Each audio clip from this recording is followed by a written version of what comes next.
Rape myths are prejudicial, false beliefs about sexual assaults. They often serve to excuse sexual aggression, create hostility towards victims, and bias criminal prosecution.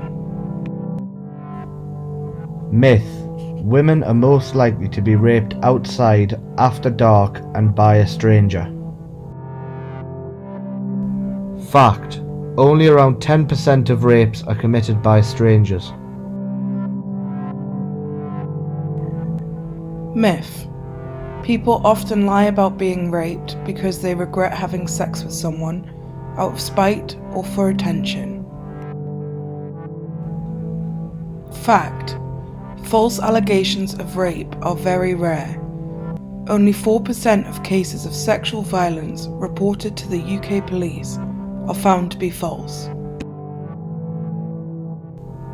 Myth: someone who's drunk lots of alcohol or taken drugs shouldn't complain if they end up being raped or sexually assaulted.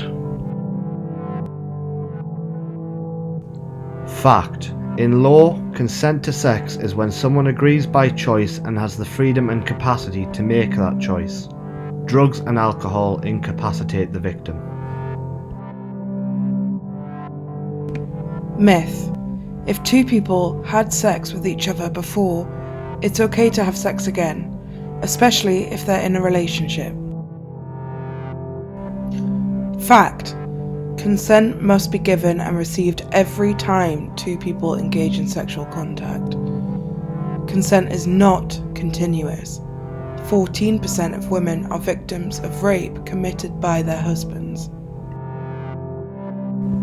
Myth: only young, attractive women and girls who flirt and wear revealing clothes are raped. Fact: rape is an act of violence and control. The perceived attractiveness of a victim has very little to do with it. Myth: people sometimes play hard to get and say no when they really mean yes. Fact: silence does not mean consent. It is the responsibility of the person initiating or escalating sexual activity to gain explicit consent at each and every act, every time. Myth: any delay in reporting the rape is suspicious.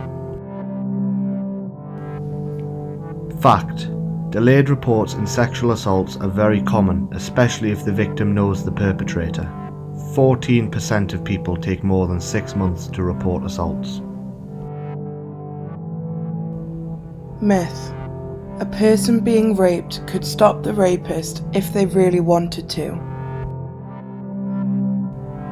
Fact: a freeze response is a normal response to trauma, rendering a victim unable to physically fight back.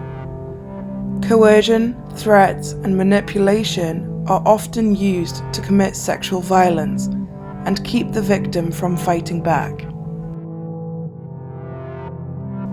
Myth: if a rape victim isn't visibly upset by the experience, it probably wasn't a rape.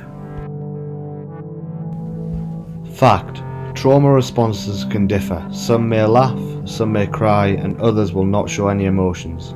Minimization, suppression, numbness, and dissociation are common coping mechanisms that present after rape. Myth: you can spot a rapist by the way they look.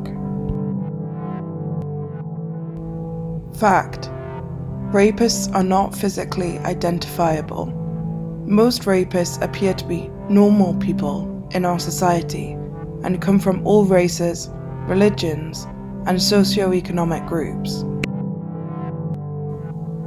Myth: perpetrators commit rape for sexual needs or uncontrollable urges.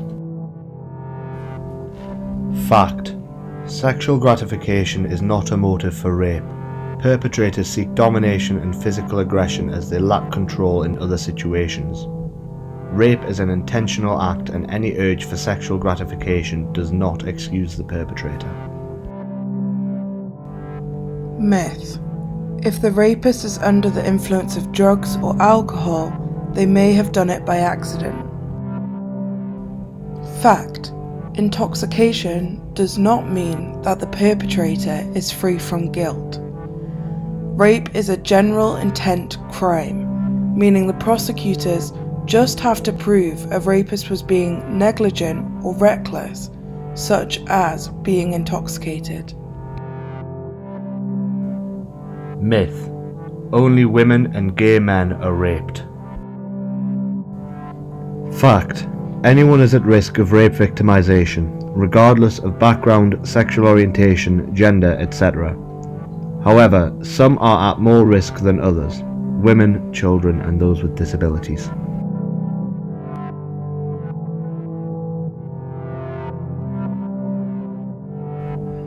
These are just some examples of common rape myths. There are more. The prevalence of rape myths can be detrimental to the victims, perpetrators, and society. Please be aware that these stereotypes exist.